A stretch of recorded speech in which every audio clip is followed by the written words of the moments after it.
Mais quel début d'année compétitive de fou furieux. Une finale mensuelle de zinzin, des outsiders au rendez-vous, un perf map en mode e-sport, la finale mensuelle de juin a tenu toutes ses promesses. Bienvenue dans la caserne et on se retrouve pour l'épisode 4. Aujourd'hui on décrypte ensemble la première finale mensuelle qui a eu lieu ce week-end du 27 et 28 juin. Pour rappel, une finale mensuelle permet de départager les 8 meilleures équipes du mois, de distribuer une cagnotte de 55 000 $ et surtout de qualifier la première équipe pour les Worlds. Je ne vous recommande surtout pas ma dernière vidéo où je parle de mes pronostics vu que je suis nul. J'ai eu quasiment tout faux, oui, littéralement. Je pensais avoir plié un classique. Je regarde le premier match, vous verrez, je me suis dit classique, nul, nul, nul. J'ai reçu 2 pronos et demi, vous comprendrez pourquoi si vous avez vu la vidéo, sur 15 matchs. Voilà. Trêve de blabla, on part pour le récap. Zoos eSport versus Transcendance. Premier match de la Monthly Final. Il y a un match grandiose qui a tenu toutes les promesses. On s'attendait, je vais pas dire que ce soit le meilleur match du qualifieur, mais en vrai, du upper bracket, c'était le meilleur match, ça c'est clair. Malgré un début de match compliqué avec 2 fails de chaque côté, c'est Niarome qui lancera les perfs de cette finale mensuelle grâce à ses familiers. Ouais, quand on vous dit qu'on n'a pas les mêmes troupes que les pros, regardez tout simplement ce que sont capables de faire son Corbutin et son Hatchoum par rapport à nous. Ça signifie bien à quel point il est compliqué de perf en mode e-sport et surtout en monthly final. Au final, ce sera 13-12 pour Zoos qui s'impose dans la douleur. Une victoire logique, mais très serrée, qui a annoncé le début d'un tournoi de folie. Second match, CB7 versus VA eSport. Et alors là, si on m'avait dit le score final la semaine dernière, j'aurais crié au complot. CB7, malgré une victoire 14-13 face à Carry eSport pour se qualifier à cet événement, va passer complètement à côté de son premier match et va finir sur le score de 9 étoiles. C'est-à-dire qu'il y a eu un one star et aucun perf. C'est le pire score du week-end pour une équipe. Il n'y a aucune autre équipe qui a fait 9. Du côté de VA, rien de sensationnel en soi. Ils inscrivent quand même 2 perfs et montrent quand même qu'ils sont au rendez-vous, qu'ils sont pas là pour blaguer et qui peuvent potentiellement faire quelque chose. VA eSport n'a pas particulièrement bien joué. J'aurais plutôt dire qu'ils ont très bien défendu et que CB7 a très mal joué. Mais ça reste une victoire pour VA. Je vous laisse juger dans les commentaires. Moi, je trouve quand même que VA n'a pas été très impressionnant et que CB7 n'a pas été au rendez-vous. Ripotide Gaming entre dans la course face à MG eSport. Et dès le début, Lip, le joueur indien, montre que cette structure n'est pas venue pour rigoler en envoyant un giga perf sur la base de Darkstar. Max, la nouvelle recrue de la team allemande, lui répond directement, puis le match se calme. Les fails s'enchaînent jusqu'à la catastrophe. Le génie Einstonius se lance dans une strat superloon de folie et très risquée sur l'avant-dernière attaque. Et malgré une belle attaque, une belle exécution, il oublie tout simplement le plus important, prendre l'HDV et signe un one star 97%. RPG perd le match sur ce fail et MG eSport réalise l'exploit et envoie les Allemands, vice-champions du monde 2025 et champions du monde 2024, directement dans le lower bracket sur le score de 11-10. Dernier match de Upper, là où se trouvent les 6 Français de cette finale mensuelle, un match très intéressant et Synthé, le taulier de la scène française, prend ses responsabilités et commence le match sur un magnifique perf. Saturne connaît un début de match plus difficile, Anat renchérit avec un perf en Lalo, toujours impressionnant avec cette composition, il est littéralement injouable. Saturne n'arrive pas à revenir malgré un 96% du français sorcier et un perf de leur côté.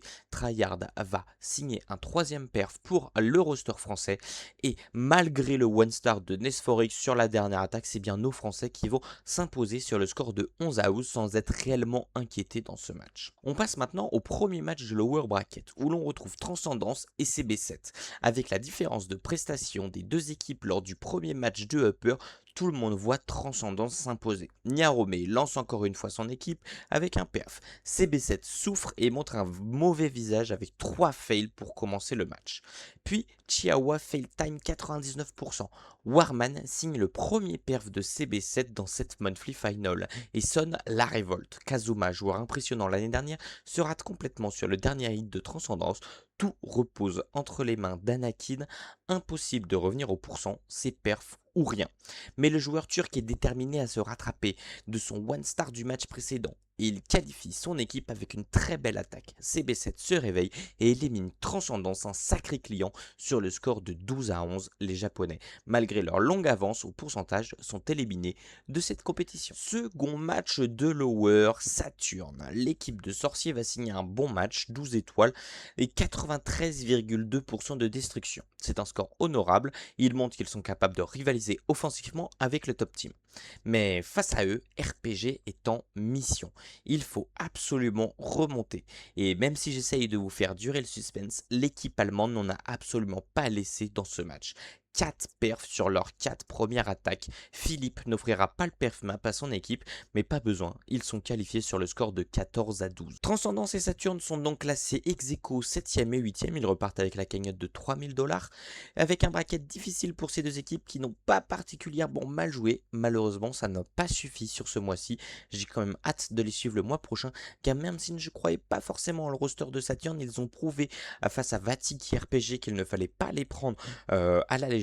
La marche était malheureusement trop haute, on s'en doutait, hein. Vatic et RPG sont quand même des top teams, donc voilà, ils ont des points à améliorer, mais ça, ils le savent déjà, et je pense que leur année est loin d'être finie. On repasse au upper, Zoos face à VA Sport. L'équipe italienne va aller chercher un 12 étoiles 91%, ce qui reste encore une fois une belle performance, et à aucun moment je ne les attendais aussi solides, alors un gros bravo à eux. Malheureusement pour cette jeune équipe, ils ont croisé une équipe de Yakuza japonais, il n'y a pas d'autre terme, qui leur ont claqué un perf map. 15-12, victoire logique et parfaite pour Zoos, qui se qualifie pour le Day 2 en finale de Upper Bracket. Second match de Upper, Vatic face à MG eSport. Les Français sont largement favoris, mais le match va prendre une autre tournure très rapidement.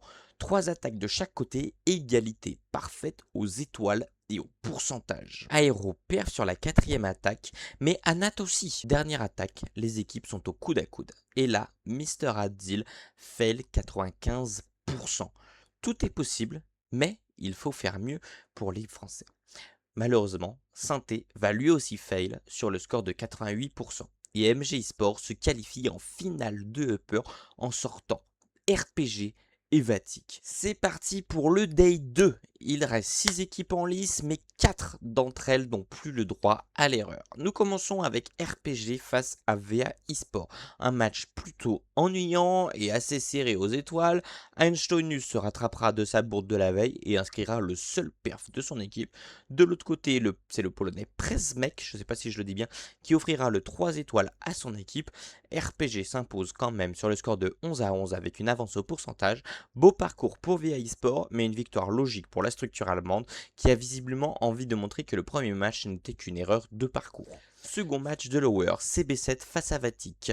Un match également peu intéressant avec littéralement aucun perf sur les 8 premières attaques. Tout se joue encore sur la dernière attaque.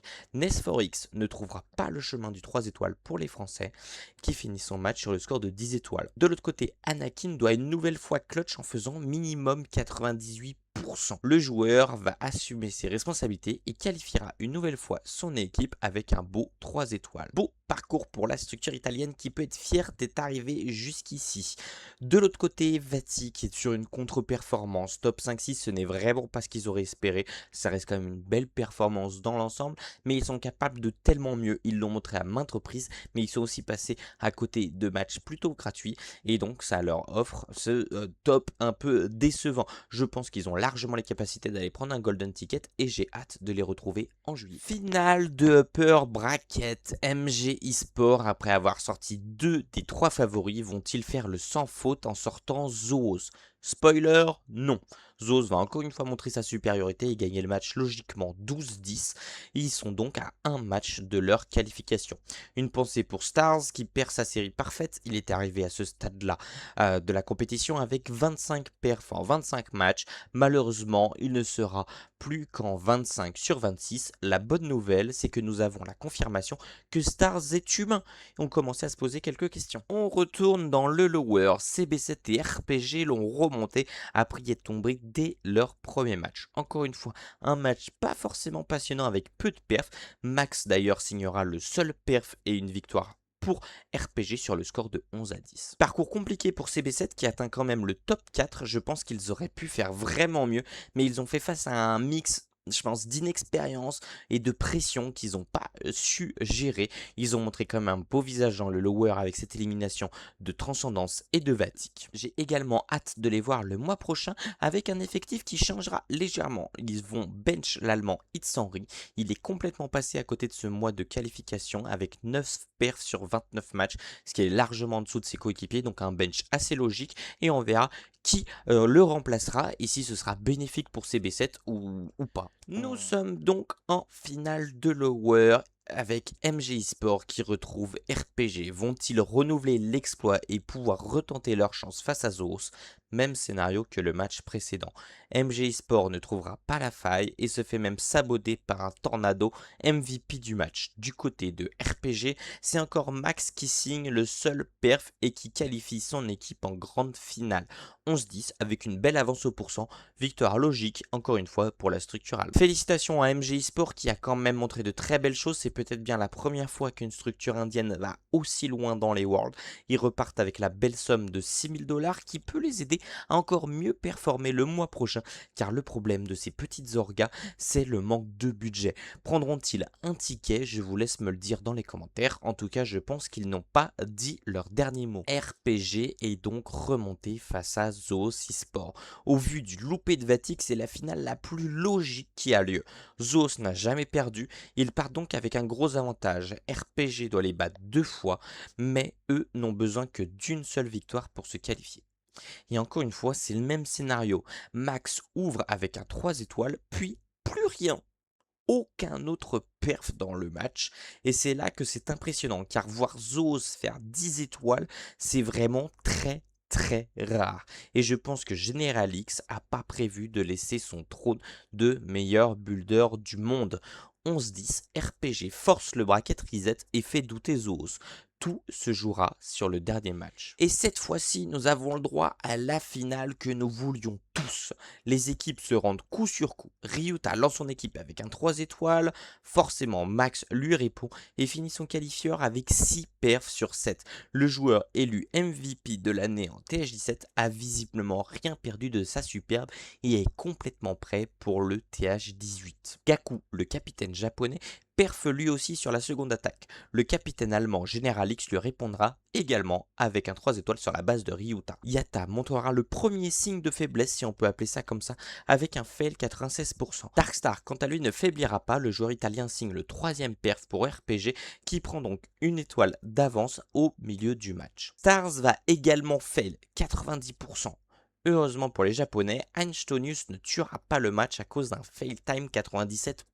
RPG semble inarrêtable, Zoos quant à eux semble fragilisé comme l'année dernière où il s'était incliné en finale de ce premier Golden Ticket face à Dizzy, l'équipe où Darkstar jouait l'année dernière justement. Kazuma ravive les espoirs de son équipe en envoyant un magnifique 3 étoiles pour clôturer le match. Zoos n'a pas dit son dernier mot. Philippe, le dernier attaquant de RPG, doit clutch. Il a le golden entre ses mains. Il n'avait pas réussi l'exploit de renverser Tribe Gaming sur la dernière attaque des Worlds. Est-il capable de qualifier son équipe cette fois-ci? Il faut faire 90%, ce qui reste un gros pourcentage, mais largement à la portée du joueur allemand. Malheureusement pour RPG, Philippe va fail 78%. Après un match d'anthologie, ce seront donc les Japonais qui s'emparent de ce premier Golden Ticket. L'équipe de Gaku sera présente pour la 8e année consécutive au Clash Fest. Ce mois de qualification annonce une année grandiose. Il nous a montré que rien n'est fixé dans le marbre, que tout peut arriver très vite. De nouvelles équipes sont affamées de victoires et les teams confirmés doivent se méfier. Sans grande surprise, c'est Zoos du coup qui s'impose. J'avais quand même le pari de juste, je suis plutôt content même si j'ai complètement merdé au niveau des matchs. J'avais quand même le bon vainqueur, on va dire que c'est pour ça que je le compte en 2,5. J'ai gagné 2 matchs, puis le vainqueur. Ils ont quand même eu un bracket grandement simplifié par MG Sport, mais ça n'enlève rien à leur performance phénoménale. Sur le mois de qualification, ils finissent avec un total de 27 victoires sur 28 matchs. La seule défaite du coup, c'est le bracket reset face à RPG qui est une top team mondiale. Une domination absolue dont il va falloir se méfier, car oui, ils sont qualifiés, mais ce n'est pas pour autant qu'ils ne joueront pas les prochaines Monthly Finals. Des cagnottes de 55 000 $ seront à remporter et Zos, je pense, va tout faire pour en gagner un maximum. Ils n'ont plus rien à perdre, ils vont devenir encore plus dangereux que ce mois-ci, donc attention, ils peuvent toujours concourir et éliminer des équipes qui rêvent de ce Golden Ticket. Et voilà, c'est tout pour ce récap. Si vous êtes encore là, je vous remercie vraiment de votre soutien. N'hésitez pas à liker, vous abonner, à commenter cette vidéo. On se retrouve, nous, pour le prochain Monthly Qualifier, savoir qui sera qualifié pour ce mois de juillet en finale mensuelle. En attendant, je vous fais des gros bisous et très bientôt, il y aura une grosse vidéo en compagnie d'un invité qui a justement fait les finales mensuelles de ce mois-ci. Je vous embrasse et puis je vous dis à très bientôt pour une nouvelle vidéo. Bisous bisous.